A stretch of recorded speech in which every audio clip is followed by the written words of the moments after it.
हम लोगों में सबसे पहले हम लोग क्या करते हैं, अगर किसी में किसी को अगर किसी में क्वालिटी कंट्रोल जो हमारे होते हैं, जैसे हमारा एक तो एपीआई में होता है, दूसरा हमारा होता है मतलब जो फॉर्मुलेशन कंपनियां होती हैं उसमें जो जो बच्चे कुछ इच्छुक होते हैं, इंटरेस्टेड होते हैं, वो किसी को अप्लाई करते हैं, किसी के लिए अप्लाई करते हैं, मतलब किसी में काम करने के इच्छुक होते हैं। तो वहाँ आप लोगों को क्या मतलब किस चीज़ से मतलब केयरफुली रहना चाहिए या किस तरीके से क्या करनी है। तो फर्स्ट टाइम पता नहीं होता तो हम लोग कोई भी चीज़ ऐसे नहीं कर सकते कि कोई भी चीज़ को अपन टच कर दें या कुछ भी किसी का कुछ कर दें तो क्या।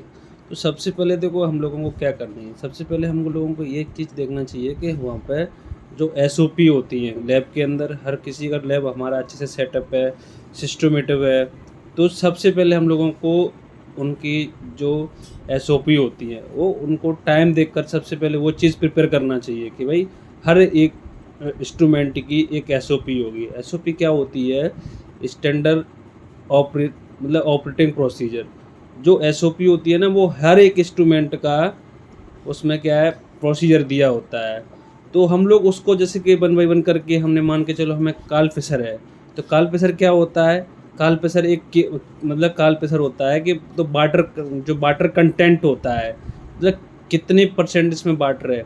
तो वो एक इंस्ट्रूमेंट हुआ, उस इंस्ट्रूमेंट में क्या होता है, उस इंस्ट्रूमेंट की एक एसओपी होगी, एक सेपरेट एसओपी होगी कि भाई इस इंस्ट्रूमेंट को कहाँ से स्विच करें, मतलब स्विच ऑन करें कि क्या है।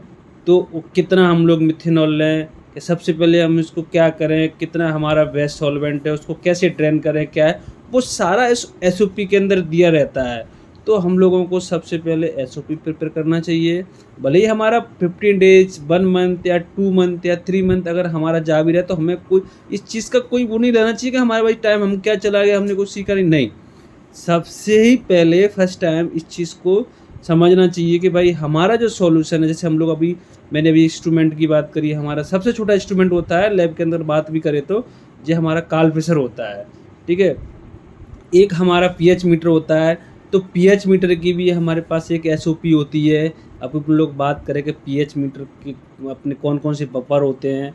अगर हमारा मैनुअल है तो किसी का भी 3 का भी 3 का भी होता है, जैसे कि हमारा 4 का हो गया, 7 का हो गया, 9.2, मतलब ये हमारे बफर होते हैं। अब अपन को ये नहीं पता कि बफर कैसे प्रिपेयर करना है, तो उसके लिए भी एक एसओपी होगी कि भाई जैसे हमारा 4 का कैप्सूल है, हम कितने पानी में कितना पानी लें और कितना कैप्सूल लें।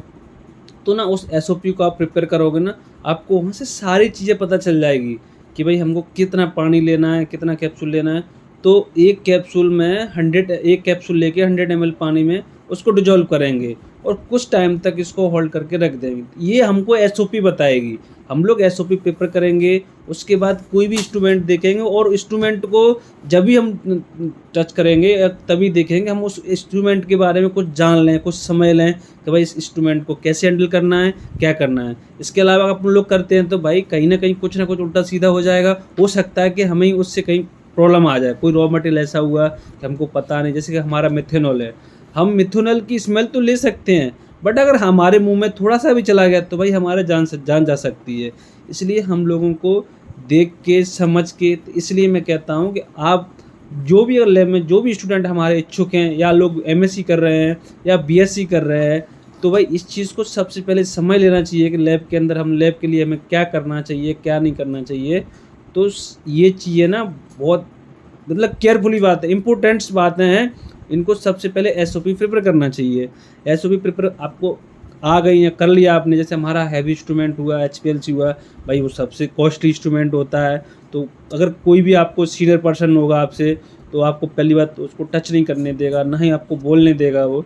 तो सबसे पहले आप जैसे कि हर एक काम का एक सिस्टम होता है, आप अगर सिस्टम से काम करना वास्तव में आप लोग सीखना चाहते हैं, अगर इच्छुक हो, इंटरेस्टेड हो, तो भाई आप सिस्टम से काम करोगे तो बहुत जल्दी आप उसको प्रिपेयर कर लोगे या उस चीज़ को बहुत जल्दी सीख जाओगे। आपको अगर वाकई में आपको सही से काम करना है तो ये चीज़ें आपको फॉलो करनी पड़ेंगी। अगर आप चाहो कि मैं लैब में जाऊँ, मैं पीएच करने लगूँगा, अभी आपको ये नहीं पता होगा कि सॉल्वेंट का पीएच कैसे एडजस्ट किया जाता है। किसी सॉल्वेंट का हम ऐसे पीएच नहीं कर सकते, ना हम उसका पीएच चेक कर सकते। तो भाई उसका कितने ml सॉल्वेंट, कितने मतलब जैसे अपन लोग टॉयलिन का करें तो बोले प्रॉपर टोलिन का अगर पीएच हम लोग करेंगे तो हमें दिखाएगा ही नहीं वो। तो हम उसको कुछ ml पानी लेंगे, कुछ ml हमारा सॉल्वेंट लेंगे, तब उसको उसमें डिजोल्व करेंगे एक दूसरे को जो रेशियो में लेके, फिर उसका पीएच मेंटेन करेंगे भाई कितना क्या रहा है कितना नहीं, इसलिए हम पीएच चेक करते हैं। तो ना वो एसओपी आपको सारी चीज़ें बताएगी। अब बात करोगे एसटीपी क्या होती है, तो वो एसटीपी क्या होती है, एसटीपी एक जो इंस्ट्रूमेंट के तहत, जैसे कि इंस्ट्रूमेंट अभी एसओपी ने तो बता दिया कि इंस्ट्रूमेंट किस तरीके से मतलब जो काम करने का तरीका होता है, इंस्ट्रूमेंट का जो प्रोसेस होती है वो बता दिया। अब एसटीपी क्या होती है, स्टैंडर्ड टेस्ट प्रोसीजर, जो हमारे जो स्टैंडर्ड होते हैं। अभी जैसे हमारे एसटीपी आई, किसकी एसटीपी आई, जैसे मैंने अभी बहुत एसओपी होती है इंस्ट्रूमेंट की, और एसटीपी होती है जैसे मुझे अभी मान के चलो एससीएल का ही मॉइस्चर चेक करना है लिक्विड में वो, तो भाई हम उसके लिए कितना एससीएल लें, मतलब वो ये कहेगा कितना एससीएल लें, और हम लोग कितना एससीएल लेने के बाद ये इसका क्या फैक्टर है, क्या क्या सारी चीज़ें तो हम लोग सबसे पहले से प्रिपेयर करके रखते हैं। तो इस चीज़ का इसलिए एसओपी हमारी इंस्ट्रूमेंट को चलाने के लिए होती है, और एसटीपी हमारी जो हम लोग इस किसी भी रॉ मटेरियल का या इंटरमीडिएट का हमको अगर मॉइस्चर चेक करना है या रिएक्शन मॉनिटरिंग करनी है तो वो एसटीपी होती है। उसके स्टैंडर्ड टेस्ट प्रोसीजर, उस स्टैंडर्ड टेस्ट प्रोसीजर के तब हम लोग कोई भी टेस्ट या तो रिएक्शन कर सकते हैं, रिएक्शन मॉनिटरिंग कर सकते हैं, या ऐसे कर सकते हैं, या प्योरिटी हम लोग निकाल सकते हैं, जो हमारी एसटीपी होती है। तो ये स्पेक क्या होता है, स्पेक हमारा वो होता है जो हमारा रॉ मटेरियल है, वो उसका क्राइटेरिया एक्सेप्ट होता है कि भाई इसका इस एससीएल का यहाँ से यहाँ तक ये रॉ मटेरियल का इतनी लिमिट है, इतने से ज़्यादा नहीं होना चाहिए। अगर हम लोग एससीएल की बात करें या इंटरमीडिएट हुआ तो आपको ये भी पता होना चाहिए कि भाई किसकी जीसी होनी है, सॉल्वेंट की जीसी होती है, किसकी एसपीएलसी होनी है। ये चीज़ें आपको, हाँ मैंने इसी बार को मैं बार बार बोलूँगा कि भाई आप जब तक एसओपी प्रिपेयर नहीं करोगे तो आपको ये चीज़ पता नहीं चलेगी। तो इसलिए मैंने बोला है कि आप लोग जो भी है, अगर बीएससी कर रहे हैं, वैसे बीएससी है, अगर कोई एमएससी चल रही है उस पर्सन की, तो भाई ये वो लोग अगर क्यूसी में इच्छुक हैं, क्वालिटी कंट्रोल में अगर वो लोग काम करना चाहते हैं, तो मैं आप लोगों के लिए ये वीडियो सेपरेट बनाई हुई है कि वो लोग बोलते रहते हैं सर पता नहीं क्यूसी में क्या किस तरीके से रहता है। और भाई क्यूसी में अगर वही पर्सन जाए जो मतलब अपडेट रह सके और चीज़ों को समझ सके, ऐसे नहीं है कि वहाँ आपको पता ही नहीं आप करने जा रहे हो, वहाँ आपको कोई ये नहीं पता कि भाई हमको अगर बेड लैब में बात किया जाए, आप बेड लैब में अगर काम करना चाहें तो काम तो कर, क्यूसी में बेड लैब हुआ और हमारा जो इंस्ट्रूमेंट पे काम हुआ, तो ये काम तो आपको करना ही करना है क्यूसी में। तो इसलिए हमको ये पता होना चाहिए कि हमारा एससीएल का कितना मॉलिक्यूलर वेट है, इसका इक्विवेलेंट वेट क्या होता है, वहाँ पे अपन को नॉर्मलिटी की नीड होगी, मोलरिटी की नीड होगी, तो ये चीज़ अपन को पता होना चाहिए। और अगर आप वाकई में ही अगर इच्छुक हैं, इंटरेस्टेड है, तो ये चीज़ आपको ज़रूर पता होना चाहिए वहाँ अगर आप काम करना चाहते हो। तो अगर काम करना नहीं चाहते हो तो भाई मेरे हिसाब से तो आप किसी में ना जाएं, इससे अच्छा तो आप प्रोडक्शन में जाएं, इसलिए ठीक है। और रही बात आप लोग कभी कभार लोग बोलते हैं, तो मैं सैलरी की इस बारे में बात नहीं करूँगा। सैलरी के लिए मैं इच्छुक बताऊँगा कि सैलरी किस तरीके से क्या रहती है अपने फार्मा में, तो वो चीज़ अलग है। बट मैं ये कह रहा हूँ अगर किसी में आप लोग करना चाहते हो, और एचपीएलसी आपको सोचोगा, अगर एचपीएलसी आपको मिल जाए तो भाई सीनियर पर्सन आपको टच भी नहीं करने देगा। भाई जो एचपीएलसी है वो बहुत कॉस्टली होती है, ऐसा नहीं कि आप लोगों को दे दे तुरंत ही आप लोग पकड़ लो उसको, नहीं मिलेगी वो आपको। तो ये ना आप थोड़ा सा जाओ और थोड़ा सेंसिटिव रहो और चीज़ों को समझो, और साथ ही साथ जो इंस्ट्रूमेंट पे काम किया उस इंस्ट्रूमेंट को डिटेल्स में जान लो कि भाई ये क्या करता है, कैसे काम करता है, इसका क्या पर्पज़ है, ये किसके लिए यूज होता है। अभी मैं आपको एनालिटिकल की बात करूँ, माना एनालिटिकल बैलेंस क्या होता है, अभी अब आपको एनालिटिकल बैलेंस का नहीं पता हो किस तरीके से कैलिब्रेशन किया जाता है।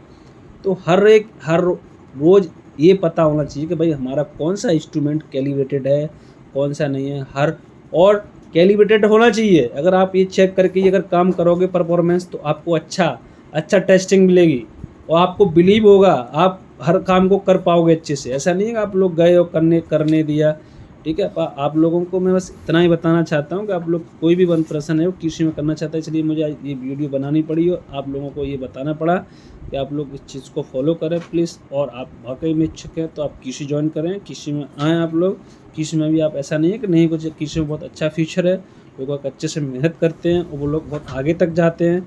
और अच्छे आप लोग अभी भी मैं आप लोगों को बताऊँ तो इस क्यूसी के अंदर लोग अभी भी मंथली का 6 लाख मंथली तक ले रहे हैं। लेकिन जो लोग वाकई में जो इच्छुक होते हैं, इंटरेस्टेड होते हैं काम करने को, उन लोगों के लिए भाई कहीं भी हो, कोई भी डिपार्टमेंट हो, वो हर जगह अपने झंडे गाड़ देते हैं, उनको कोई प्रॉब्लम नहीं आती। इसलिए प्लीज़ आप लोग, मैं इतना ही बताना चाहता हूँ बस, ठीक है। और प्लीज़ मेरे चैनल को आप लोग सब्सक्राइब करें, लाइक करें, प्लस बेल आइकन को ऑन करें। ऑल पे सेट करें, ऑल पे सेट करें, मोबाइल पे ऑल। ऑल पर सेट करें प्लीज़। आप लोग कहीं भी कोई मिस्टेक है, मैं अभी नया हूँ इसलिए, ठीक है।